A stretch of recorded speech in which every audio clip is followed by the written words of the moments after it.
El capítulo 3 de este libro nos cuenta que 3 amigos de Daniel habían impresionado por su capacidad al rey Nabucodonosor, quien había demostrado cierto favor hacia ellos, y esto produjo un gran descontento entre los aristócratas babilonios.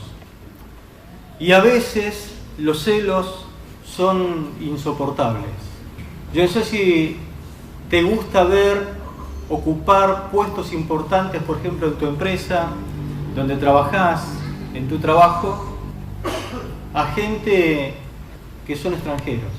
Por lo general, nosotros como pueblo somos bastantes discriminadores. Y cuando vemos gente que son limítrofes, que están viviendo por aquí, por la zona, y que tienen capacidad, y los empresarios y la gente que tiene a cargo algunos puestos los van posicionando mejor que nosotros, hay veces que la gente se llena de celos. ¿Qué hablar de los lugares de gobiernos? En los palacios municipales hay veces gente que está trabajando porque tienen capacitación y le gusta estudiar y van ocupando sus lugares. Esta gente de Babilonia resolvió, no importando la manera, ellos querían quitar a esos 3 intrusos del lugar de privilegio que le había dado el rey. Ellos sabían que el edicto de la adoración a una imagen del rey, era la única oportunidad quizás que ellos no podían dejar de escapar y que tenían justamente en sus manos. Los 3 jóvenes hebreos no tenían ninguna clase de dudas respecto a lo que ellos debían de hacer. ¿Acaso Dios ya no había ordenado en la ley? ¿Acaso Dios no había dicho, por ejemplo, en Éxodo capítulo 20, versículo 3 al 5, solamente se lo leo, dice: no tendrás dioses ajenos delante de mí? Los 3 hebreos lo sabían muy bien. No te harás imagen, ni ninguna semejanza de lo que está arriba en el cielo, ni abajo en la tierra, ni en las aguas debajo de la tierra. No te inclinarás a ellas, ni la honrarás, porque yo soy Jehová tu Dios. Esto era lo que estaba escrito en la ley de Dios. El pueblo judío, el pueblo de Dios, lo conocía muy bien, así que ellos tenían bien presente de qué forma tenían que reaccionar frente a esa circunstancia que estaban viviendo en ese momento. Cuando los 3 jóvenes se negaron a rendirle culto a esa imagen, a adorarla, a inclinarse, postrarse o venerarla, a esa imagen, a ese monumento erigido en la llanura de Dura, el rey se llenó de ira contra ellos y ordenó calentar el horno de fuego lo máximo posible. Este es el trasfondo de la historia que tenemos hoy por delante para examinar. Así que veamos entonces en este día qué contiene este pasaje relacionado a la fe cuando es puesta a prueba. Lo primero que podemos resaltar en este pasaje son los recursos de la fe. La grandeza de la fe se ve en la renuncia firme de estos 3 jóvenes a no ser desleales con Dios. Con un horno calentado 7 veces más de lo acostumbrado, aquí tenemos una fe valiente en acción y expresada en las siguientes palabras. Versículos 17 y 18 del capítulo 3 de Daniel dice lo siguiente: he aquí nuestro Dios, a quien servimos, puede librarnos del horno de fuego ardiendo, y de tu mano, oh rey, nos librará. Y si no, sepas, oh rey, que no serviremos a tus dioses, ni tampoco adoraremos la estatua que has levantado. Observe los recursos de fe en esta confesión de estos 3 jóvenes hebreos. En primer lugar, notamos la fe en la capacidad de Dios para librarlos. Ese fue su primer recurso ante esa situación. Dice uno de estos 3 jóvenes: nuestro Dios puede librarnos. Creo que no hay mucha gente, en realidad hay muy poca gente en el mundo que dudan del gran poder de Dios sobre cualquier circunstancia en términos generales. Creo que si usted hace una encuesta y pregunta si cree que Dios es todopoderoso, la gente le va a decir sí, amén. Si usted cree que Él es un Dios omnipotente, que todo lo puede hacer, la gente inmediatamente va a decir y va a afirmar, creemos que Dios tiene poder de hacer todas las cosas. Pero eso en forma general. Pero la mayoría de la gente dudan de que Dios pueda hacer algo en forma particular en sus vidas. Dios puede hacer un montón de cosas y puede hacer todas las cosas, pero que lo haga en mi vida particular ya es otro cantar. ¿Sería imposible para Dios librarlos de esa situación a los 3 jóvenes hebreos? ¿Para Dios hay algo que sea imposible?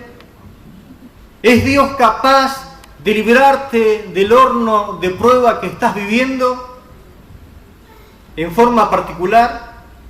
La pregunta en esta noche sería, ¿estás dispuesto a avanzar en fe y seguir confiando en Él a pesar de tus dudas, de tu incertidumbre? Lo segundo que nos muestra el pasaje es la confianza en la voluntad de Dios de librarlos. Dice la declaración de estos 3, y de tu mano nos librará. Este es un segundo recurso de la fe. Si bien hay personas que no dudan del gran poder de Dios, sí dudan de que Dios quiera hacer algo por ellos. Hay gente que tiene muchas dudas en cuanto a la voluntad que Dios tiene de poder en forma particular intervenir a favor de ellos. Conocer a Dios es estar seguro precisamente de su voluntad. Y hay un pasaje en el Nuevo Testamento que ilustra precisamente esta verdad. El Señor se acerca a un leproso para querer bendecirlo y este leproso le dice, Señor, si quieres, puedes limpiarme. El leproso no tenía duda alguna de que el Señor tenía poder para sanar cualquier enfermedad. Nunca dudó de su capacidad, pero sí estaba indeciso en cuanto a su voluntad. Puedes hacerlo, pero no sé si quieres. Jesús inmediatamente cambió el concepto errado en la mente de este hombre e inmediatamente respondió y le dijo, quiero, sé limpio, quiero obrar en tu vida. Tengo todo el poder para hacerlo, pero quiero que sepas que quiero hacerlo. El Señor libró a estos 3 hebreos, pero de una forma que nunca ellos siquiera se la imaginaban. De hecho, parecería que de ninguna manera ellos iban a poder ser librados de la mano del rey. Pero aparece un tercer recurso que quiero en esta noche examinarlo junto con ustedes. La aceptación de la soberanía de Dios. ¿Por qué? Porque notamos en la declaración de los 3 hebreos otra palabra muy importante que dice así. Si no sepas, oh rey, ni tampoco adoraremos la estatua que has levantado. Y quiero que usted preste atención a esta palabra. Y si no,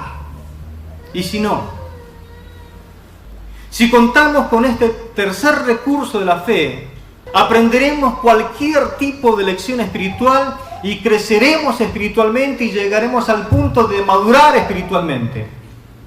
Incluso si Dios no los hubiera librado, su fe nunca hubiese tambaleado. Yo no sé si en alguna situación de su vida le tocó pedirle a Dios que lo libre de algo que está viviendo. La pregunta en esta noche es la siguiente: ¿y si Dios no te libra, seguirás confiando en Dios como lo estás haciendo ahora? De eso se trata el tercer recurso, de la aceptación de la soberanía de Dios. Si decimos que Dios es soberano, Él puede hacer cualquier cosa con los suyos. Pero usted lo acepta. Eso va a hacer tambalear su fe, le va a hacer dudar de Dios, porque en la fe de estos 3 jóvenes hebreos nunca pasó en la mente eso. Ellos seguirían confiando en Dios a pesar de que Dios no los libre. ¿Por qué? Porque puede que Dios tenga algo mejor para nosotros. Por eso es que Él no te libra. Por eso es que Dios a veces no sana. Por eso es que Dios a veces no hace lo que nosotros le estamos pidiendo. Porque puede llegar a ser de que Dios tenga algo mejor para nosotros. Puede que no sea su propósito librarnos. Sí, claro que puede ser no librarnos. En la Biblia, en algunos pasajes, por ejemplo, en los libros de Reyes, aparece esta figura, dice que Dios no lo sanó a tal rey porque fue con esa enfermedad que Él se lo llevó a su presencia. Es decir, que hay veces que Dios permite que una enfermedad venga a tu vida para hacerte morir, porque su propósito es no librarte, sino llevarte a la presencia de Dios, es decir, trasladarte a la eternidad. Es mejor quizás para nosotros poner todas las manos del Señor en algún momento. Ellos conocían quizás el principio enseñado en esa gran parábola que el Señor enseñó en Mateo capítulo 20, verso 15, que dice lo siguiente: no me es lícito hacer lo que quiero con lo mío. El Señor enseñando dijo eso: no me es lícito hacer lo que quiero con lo mío. Y el Señor no puede hacer con lo suyo lo que Él quiera. ¿No puede el Señor llevarte a su presencia? ¿No puede el Señor hacer que a lo mejor te enfermes y parta a la eternidad? ¿No puede el Señor quizás librarte como libró a los hebreos? El Señor puede hacer cualquier cosa con los suyos y nosotros estaremos contentos. ¿Cuál entonces debe ser nuestra actitud? Debe ser esta. Escúcheme por favor. Incluso si Dios no hace lo que esperamos, nuestra fe no desfallecerá. Nuestra confianza en Él y en su amor permanecerá siempre firme. Conocemos tan bien a Dios que estamos preparados para aceptar su voluntad soberana, aunque no podamos comprenderla en este momento, ahora, en este preciso momento. Jesús quiere enseñarnos en ocasiones lo siguiente. En Juan capítulo 13, verso 7 dice lo siguiente: lo que yo hago tú no lo comprendes ahora, mas lo entenderás después. Hay cosas que no podemos entender ahora, porque somos limitados, porque Dios no nos puede dar toda la revelación de golpe. Pero cuando lo entendamos, nosotros vamos a glorificar a Dios y le vamos a dar gracias y le vamos a decir: Señor, gracias porque lo hiciste así, porque sucedió así, lo acepto y te doy toda la gloria y la honra a ti, Señor. Lo que yo hago tú no lo comprendes ahora, mas lo entenderás después. Para ellos, los 3 hebreos jóvenes, la lealtad a Dios era lo más importante en ese momento que la vida misma que ellos tenían. ¿Para cuántos en esta noche ser fieles a Dios, ser leales a Dios, es más importante que su vida? Muy diferente a lo que se escucha hoy en día en la boca de muchos jóvenes y de muchos hermanos también en la fe. Yo he escuchado declaraciones como la siguiente: Dios sabe que soy débil, Él me conoce muy bien. Por eso se dio, por eso pecó. Si Dios me conoce. Otros dicen: esta prueba me pudo, como teniendo contemplación por sí mismo, ¿no? Otros dicen: en la próxima prometo que seré más firme. Para Dios no hay próxima, es una prueba. Otros dicen: ellos eran mayoría, pastor, ellos nos superaban el número, por eso nos achicamos. Una vuelta escuché de este pasaje lo siguiente: dice, y si hacían que se le caía un papelito y justo se inclinaban para adorar, como engañando la situación.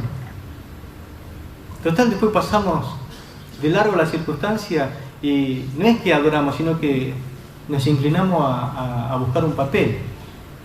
Porque el hombre es astuto aún para querer zafar de alguna circunstancia, pero a Dios jamás le podremos engañar. no tenía muy bien en claro cómo era el tema de la letra chica, algunos dicen, ¿no? Las implicaciones totales del asunto. Inclinarse, lo mismo que reconocer. No debemos sujetarnos a las autoridades, dicen algunos. Le buscan el pero a todas las cosas, o le buscan el versículo que no corresponde. Pero Dios tenía planes secretos de gracia y bendición para con ellos, los 3 jóvenes hebreos, que quizás nunca habían soñado jamás. Veamos, por ejemplo, las implicaciones de la fe. La gran pregunta final que estamos obligados a contestar en esta vida sería: usted, mi hermano y mi hermana, ¿usted quiere ser un héroe o quiere ser un cobarde en la vida? Esta pregunta nos enfrenta de una forma o de otra forma nos enfrenta. Entonces la fe siempre confronta ante una opción. Elegir nunca es fácil. Y créame que es así, siempre, durante todo el día usted se pasa eligiendo. Pero no es fácil siempre elegir, pero hay que hacerlo. El rey les estaba pidiendo que renunciaran públicamente a su fe. Repito la pregunta. El rey les estaba pidiendo que ellos renuncien públicamente a su fe, como hebreos, como judíos, como adoradores de Dios. No. Ellos tenían que elegir entre adorar a la imagen del rey o ser incinerado en el infierno del rey. Porque le dijo, le doy tiempo para que elijan, pero muchachos, vayan calentando el horno 7 veces más. Como para apurar la elección. Pero en la vida siempre vamos a tener oportunidad de elegir, siempre va a haber una opción. Y como un camino, como una tangente por la cual podemos escapar. En la época de la iglesia, por ejemplo, ofrecer un poco de incienso al emperador hubiera salvado a miles de mártires que después fueron arrojados a las fauces del león. La fe siempre elige, pero elige lo más elevado, lo mejor, aunque sea más costoso. La fe siempre implica riesgos. Por eso ser cristiano no es fácil. Ser cristianos es muy riesgoso. Y cada vez se va a poner más riesgoso ser un verdadero cristiano, un hijo de Dios. Si no hay riesgo involucrado, si no hay riesgo en la vida, no es necesario fe. Si podemos ver el camino que está delante nuestro, el camino que tenemos por delante, ¿para qué hace falta la fe? Porque en tal caso andaríamos por vista y no por fe. Pero la fe es necesaria. ¿Qué hizo Abraham, por ejemplo, que él fuera llamado el padre de los creyentes? Estamos hablando de que la fe implica riesgos. Aparece un hombre al cual Dios le llamó y le dijo: yo quiero hacer de ti el puntapié inicial para formar mi pueblo sobre la tierra. Lo eligió a Abraham y le prometió un hijo. Y llega un momento en que él quiere bendecirlo de una forma especial. Dice, cuando Dios quiso bendecir a Abraham, Dios primeramente lo probó, porque la fe se prueba. Dice la palabra que por fe Abraham, cuando fue llamado, obedeció para salir a un lugar que había de recibir como herencia. Y escucha esta declaración, Hebreos 11:8. Dice, y salió sin saber a dónde iba. Salió sin saber a dónde iba. Por eso es que él es llamado el padre de la fe, el padre de los creyentes, porque cuando Dios lo llamó y él salió sin saber a dónde iba. Salió escuchando la voz de Dios. No sabía hacia dónde Dios le guiaba, pero se dejó guiar por él. ¿Qué significa esto, mis hermanos? Que él estaba dispuesto a arriesgarlo todo por Dios. Y habrá alguien en esta noche que esté dispuesto a arriesgarlo todo por Dios, aunque el futuro parezca algo incierto, aunque no sepa dónde va a estar el año que viene, pero dice, quemo mis naves, quemo todo lo que está atrás y te sigo a ti para siempre, Señor. Lo arriesgo todo. No todos están dispuestos a correr riesgos, y menos en este tiempo. Este tiempo del presupuesto, este tiempo de hacer cuentas, este tiempo donde queremos tener todos los números contados y no queremos sufrir riesgo, ni siquiera un momento de dificultad económico. No todos están dispuestos a correr riesgo. pero la fe tiene que ver con correr riesgos. Algunos son leones enfurecidos, por ejemplo, ante riesgos físicos o deportivos. ¿Quién como ellos sacan pecho y dice, déjenmelo a mí, y se lo comen como leones a los demás? Están dispuestos al sacrificio, pero que tiene que ver con el riesgo físico, pero cuando se trata de dar un paso de fe, tambalean, porque no tiene nada que ver lo físico con lo espiritual. Siempre hay riesgo en el sendero de la fe. La fe siempre encuentra oposición. El sendero de la fe no está lleno de atractivos para que nosotros podamos ir mirando entretenidos. Está marcado por la sangre. Abraham pasó de una prueba a la otra, y cada vez que pasaba una prueba, la otra era más difícil. ¿Cuántos se sienten identificados con Abraham? Señor, pasé una prueba, la que viene va a ser más fácil, no es más difícil, bueno, pero no me achico, porque si estuviste con esta conmigo, en la próxima seguro voy a salir triunfante tomado de tu mano. Siempre hay una oposición que se debía tener en cuenta para vencer en el camino de la fe. En vez de afligirte, deberías alegrarte, mi hermano, por tener una nueva oportunidad para poder ejercitar tu fe en la palabra de Dios, la confianza en Cristo Jesús. Si no encontráramos oposición, no habría incentivo para seguir ascendiendo en el camino del Señor. Y si tenemos, es porque estamos en el camino correcto. Si usted tiene pruebas, si tiene dificultades, alégrese porque está en el camino correcto hacia la cima. Gloria al Señor. Después de examinar los recursos de la fe, la implicación de la fe, ahora quiero que veamos la liberación de la fe. Hay dos lecciones importantes que deberíamos dominar o aprender. La primera, la liberación de la prueba, escuche, no necesariamente es nuestro bien mayor. La liberación de la prueba no es siempre la mayor de las bendiciones que Dios quiere darte. Dios no liberó a los 3 jóvenes hebreos del feroz horno de fuego, sino que lo liberó en el horno. No lo libró del horno, sino que lo libró en el horno. ¿Se entiende? Debemos dejar a un lado la idea de que la liberación de las pruebas es la mayor de las bendiciones que Dios puede darnos.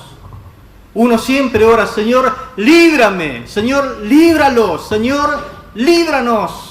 Y constantemente queremos que no nos pase nada en la vida. Y es buena esa oración.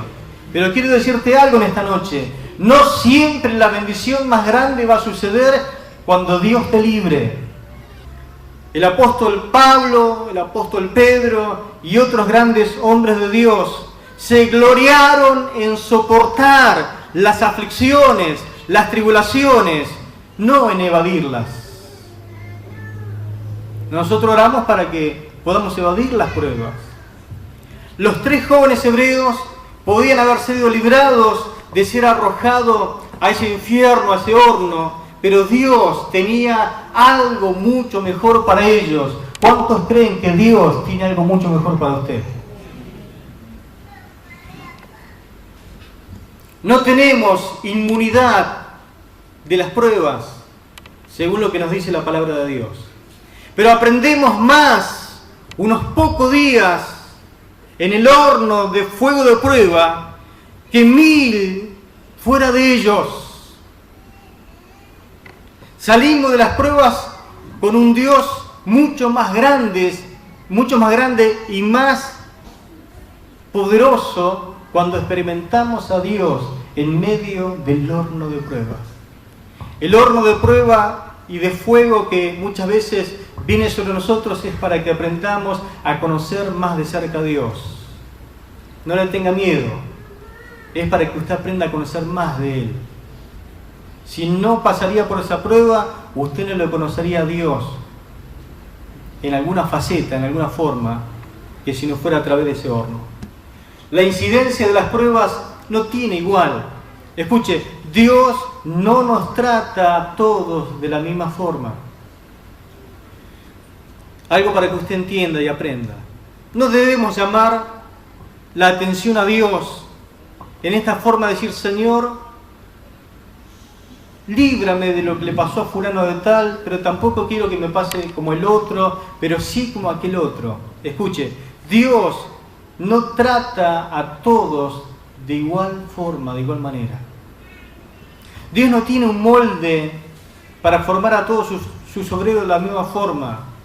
Esta fue la lección que el mismo Señor imprimió en Pedro cuando, antes de ascender de nuevo al trono, viene Pedro y le dice al Señor: Señor, ¿qué vas a hacer con Juan? Porque de mí dijiste esto y aquello, pero ¿qué le va a pasar a Juan? A mi compañero. Y el Señor le dice: ¿qué a ti? Como diciendo, ¿qué te importa? Sígueme tú. ¿Qué a ti? Sígueme.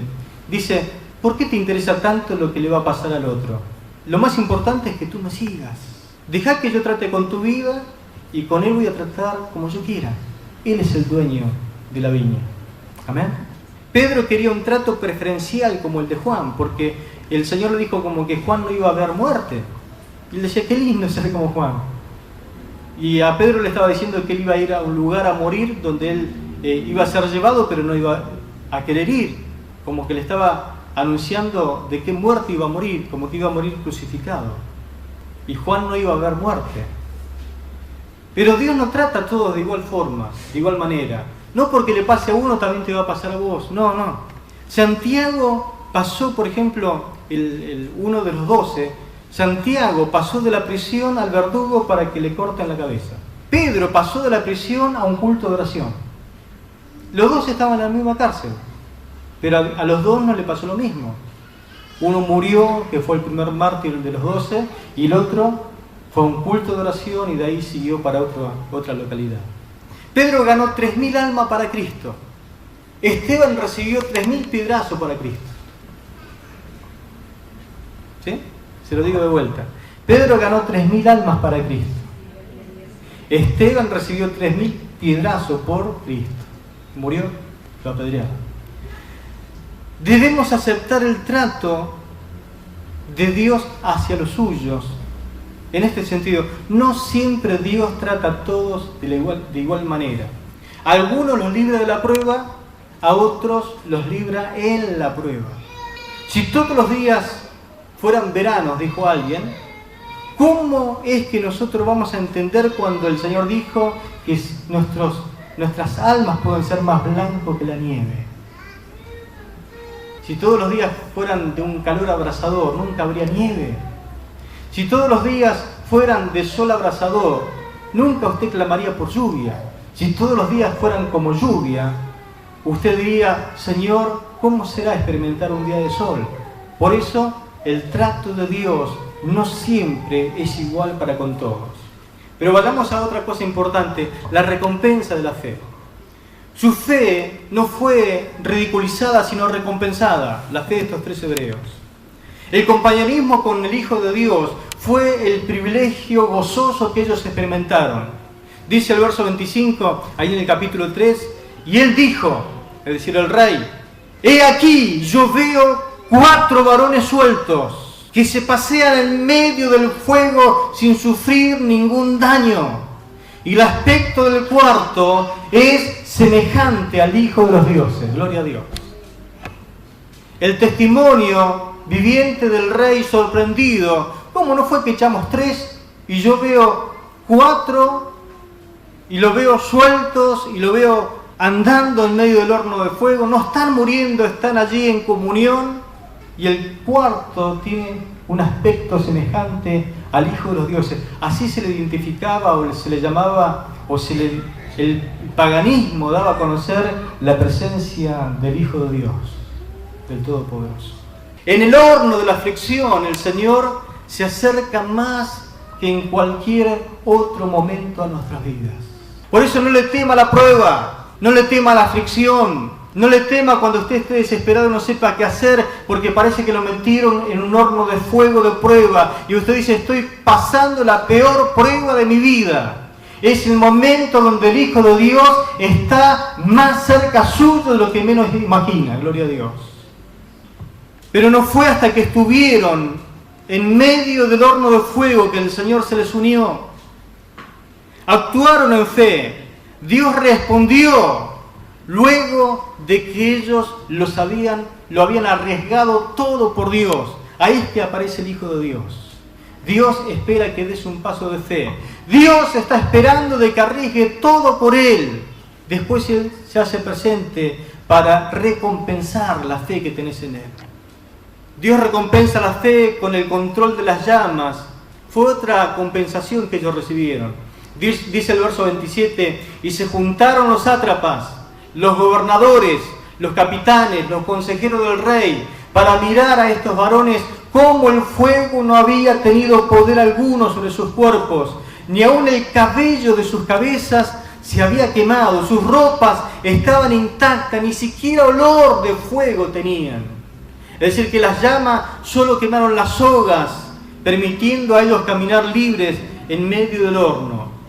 ¿No parece gracioso a veces Dios? ¿Nunca se rió leyendo la palabra de Dios diciendo, mirad las cosas que hace Dios? Dios aparece en medio de ellos en el horno de fuego. Y lo único que le hizo el fuego fue quemarle las sogas para que ellos caminaran libres y para que pudiesen mover las manos. Pero a ellos el fuego no les produjo ningún daño. Por eso es importante mirarla como la fe es puesta nuevamente en alto, la fe en Dios. Y fue una de las recompensas a su confianza firme. No sé si usted notó alguna vez por qué los detalles acerca de sus cuerpos que no fueron quemados, el detalle de que cuenta de que sus cabellos tampoco fueron chamuscados, el detalle de que su vestidura no tenía ni siquiera olor a humo, a fuego, y de que no tenían ni siquiera olor a fuego en el cuerpo. No sé si se dio cuenta de que la Biblia le presta mucha atención y detalla esas cosas. Detalla la sorpresa de los babilonios. Ellos tenían en alto rango en Babilonia y le daban honor y rendían culto a un dios babilónico llamado Isbar. ¿Sabe cuál era el dios Isbar? El dios del fuego. El dios del fuego. El tema es que Dios, Jehová de los ejércitos, derrotó a este Dios a los ojos del mismo rey, a los ojos de los mismos gobernadores, ante los ojos de todos los capitanes, ante los ojos de todos los consejeros y sátrapas. El rey había desafiado a estos 3 hebreos. No sé si recuerda esa expresión. ¿Y qué Dios será el que los libre de mis manos? Porque con nosotros está Isbar, el Dios del fuego. Y la derrota fue en su propia acción, y la derrota fue abrumadora, y fue en su propio territorio. Ellos jugaban de visitante. Dios dio a entender que no solamente era Dios de Palestina, Dios de la tierra de los hebreos, Dios es Dios también en Babilonia. Sigue siendo Dios en medio de un horno de fuego y está dispuesto a ayudar a todo un ejército y darle la victoria, como a 3 jóvenes hebreos que siguen manteniendo su fe intacta y que quieren serles fieles a Dios en medio de cualquier circunstancia. Al salir ilesos, el milagro era incuestionable, porque veo que siempre aparece, pero fíjate que se le quemó la oreja, fíjate que se le chamuscaron los cabellos, o el fuego lo desfiguró a ellos, van a ser irreconocibles ahora. Pero ellos salieron intactos. Nadie pudo dudar del milagro. No había posibilidad alguna de evadir el veredicto final. Con temor reverente tuvieron que admitir que Jehová había vencido. ¿Qué Dios será el que los pueda librar de mis manos?, dijo Nabucodonosor. ¿Sabe cómo se llama ese Dios? El Dios todopoderoso que nosotros adoramos. La Biblia menciona a otras personas de una fe firme que tuvieron esa declaración como los 3 hebreos. Pero si no te libra, si no me libra, si no lo libra, puede ser que si no me libre, o puede que no me libre, pero aunque no me libre, es más, aunque no lo libre, pero aún si no lo llegara a librar, ante alternativas devastadoras, siempre el tercer elemento de la fe es muy importante para crecer, para llegar a la madurez. Job, usted ha leído el libro de Job, si no se lo recomiendo que lo lea, antes de los Salmos. Job lo perdió todo, su casa, perdió su rebaño, su familia, su salud, inclusive perdió el respeto o la compasión de su esposa. Pero en medio de ese holocausto, su fe triunfó gloriosamente y creyó en que Dios lo juzgaría su causa. Él creyó que lo volvería a levantar, pero él en un momento de su vida da una expresión como la siguiente: aunque no me libre, aunque me juzgue, pero no me libre, dice, aunque Él me matare, en Él esperaré. Aunque Él llegara a quitarme la vida, seguiré creyendo en Él, pase lo que pase. ¿Cuántos tienen esa fe? Job tenía el tercer recurso de la fe. Imagínense el efecto conmovedor de la palabra de Isaac a su padre Abraham. Iban juntos a adorar a Dios. Abraham dijo, iremos, adoraremos y volveremos. Cuando van a la cima, llevaban la leña, llevaban el fuego, llevaban el cuchillo, y Isaac le dice a su padre Abraham, ¿dónde está el cordero para el holocausto? ¿Dónde está el cordero que vamos a sacrificar? Si yo fuera Abraham, tragaría saliva, ¿no? Abraham tenía una respuesta preparada. Como todo padre, le dice, Dios se proveerá de cordero. Dios se proveerá de cordero. Pero si no se provee de cordero, seguiré teniendo en cuenta que Dios es poderoso. Hebreos capítulo 11, verso 19 dice que Dios, lo que creía Abraham, era poderoso para levantar aún de entre los muertos, de donde en sentido figurado también lo volvió a recibir. ¿Sabe qué dice esta palabra? Que Abraham, aún sin saber el término, sin saber la teología, sin saber nada de esto, aún en su mente, en su espíritu, tuvo la revelación de la resurrección de los muertos. ¿Qué decía Abraham? Si aún yo no fuere detenido de sacrificar a mi hijo, porque Isaac no tenía que morir de un accidente, sino de un sacrificio para Dios. Si aún Dios me pide que yo lo mate y se lo rinda en el holocausto, porque Él me prometió de que de ese hijo iba a nacer mi descendencia, Dios es Dios y tiene el poder de darle vida aunque yo lo mate. Creo en el poder de la resurrección de los muertos. Estaba diciendo que en sentido figurado fue como que lo volvió a recibir, y al fin y al cabo había un carnero trabado en un zarzal, gloria a Dios. ¿Qué hablar de Juan el Bautista, que también tenía ese tercer elemento de la fe? Alguna vez Dios le reveló algo y le dio señales, y después usted, como no ve muchas señales más, dice, pero ¿será o no será? ¿Será o no será? Juan el Bautista, Dios le dijo que el Mesías iba a ser sobre quien él vea que repose la paloma en forma corporal sobre una persona. Y Juan lo vio y dijo, ese es el Cordero de Dios que quita el pecado del mundo. Y todos decían, pero ¿cómo sabés? Porque Dios me dijo que sobre quien yo vea que posa la paloma del Espíritu Santo, ese iba a ser el Mesías, el Rey. Y empezó a proclamar, no vengan a mí, síganlo a Él es el Mesías. Y estaba contento y estaba feliz, hasta que vino el rey Herodes. Él denunció el pecado que estaba cometiendo, y la mujer de Herodes dijo, bueno, echémosle a la cárcel a este hombre porque ya no cansó de su predicación, y fue a parar a la cárcel. El Hijo de Dios, Jesucristo, nunca lo visitó a Juan en la cárcel, nunca le mandó una estelita, nunca le mandó un WhatsApp, un telegrama, y ahí estaba como diciendo, si es el Hijo de Dios, ¿cómo nunca me visitó? Y encima es mi primo. Al contrario, se fue para otro lado, me abandonó. Y llegó el momento en que Juan, aunque Jesús dijo que fue el profeta más grande entre los hombres, dudó. Entonces Juan el Bautista le mandó con uno de sus discípulos a preguntar, dime si eres el Mesías. Y si no eres, no hay problema, si tengo que esperar en algún otro más. tenía el tercer elemento. Porque si no sos, quizás otro pueda ser, pero no importa, yo voy a seguir confiando en Dios. El mismo Señor, agonizando en Getsemaní, dio muestra de tener ese tercer elemento.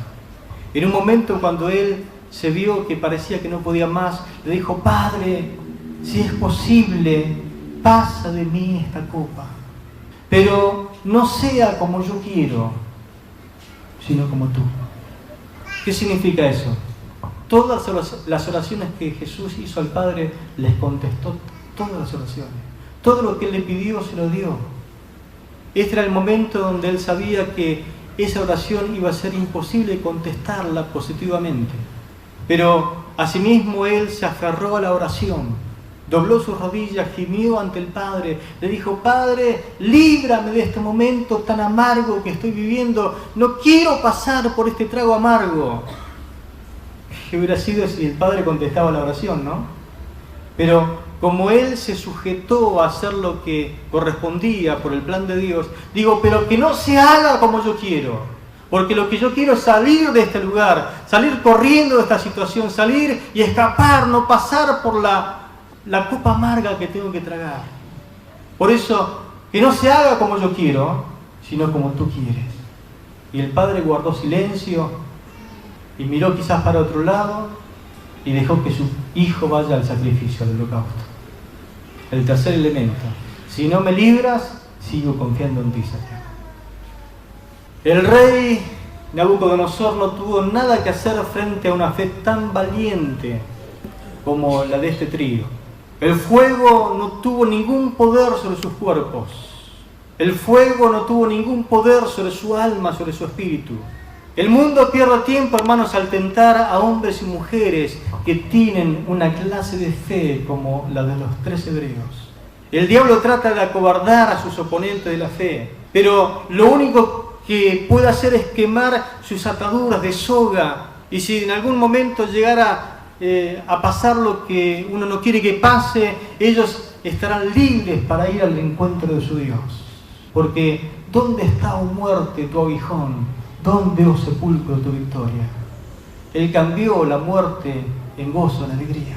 En el mundo actual las llamas de prueba de fuego pueden lamernos alrededor nuestro. Siempre habrá una imagen en algún lugar exigiendo tu adoración, mi adoración.